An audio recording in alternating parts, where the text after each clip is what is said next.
the players that you talk to on the record, off the record, are you hearing from people who have maybe a similar mindset to what we heard from Toni Kroos, who feels like he's being used as a puppet by UEFA and FIFA? Or do you hear from players kind of what we're hearing from the guys on this panel, the defense, and what we heard from Shaka on yesterday's show, the defense of the value of international football?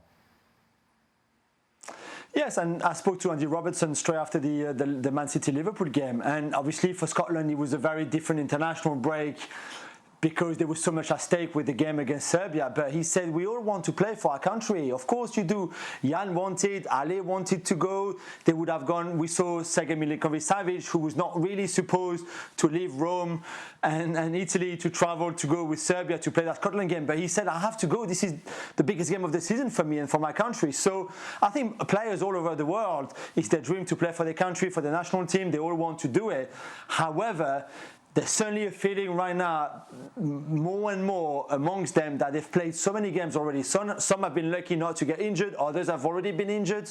There's the feeling that it's a lot already, that they are tired, that they can feel their body is really stretched, is borderline to injuries for the one who haven't been injured, who've been lucky not to be injured so far. So there's a bit of both, but of course they want to play for their country. This is something amazing in a career, especially the games that we saw for Scotland yesterday, for example. But I think there's also a big feeling of like it starts to get too much already. Jules, do you think there's any chance that come the spring, if we're in the same place that we are now, we see UEFA and FIFA maybe give these guys a break on the international breaks? But no, because certainly for the ones who have qualified for Euro 2020 in 2021, they will have to prepare that competition. So you will need that time to work with your national team squads, have friendlies, or work on the training ground. You don't have your players for many days when you're a national team head coach. So in a way, I would understand why Deschamps and others, for example, would say to UEFA, hang on, I need my boys now. We're preparing for the Euros. This is a huge competition for us. We need that time. So it's a very, very tricky situation because everybody has different interests. And I just don't think it can be solved now. Gareth Southgate the other day was saying we need to sit down on the table. It's too late now. The season has been arranged already. We've got all the fixtures, all the list, all the scheduling has been done already. And that's the way it has to be, unfortunately or fortunately, I don't know, until the end of the season. Boys, go ahead, yeah. Okay. Now, just saying, as we've seen the Liverpool injury voice, and you can understand Jurgen Klopp when you see this list, of course, but this is not only with international games, but I think that what we need to have a look at is how many games these players are playing, are traveling, and so on and so on. But I 100% agree with Jules. We can't talk about that now. Then the clubs have to get involved when the plan for the season is done. This is also a power battle between the Premier League, between UEFA, between FIFA, and so on, and the other international football federations. And it's time now for sports. It's time for football clubs to get their people into decision-making positions. We always end up saying, well, there's something wrong with the guys with the blazer. They have no clue about football. Well, get involved then. Don't only complain about what is happening when we come to November and one of your players is injured. Then you have to be there when the decisions are made.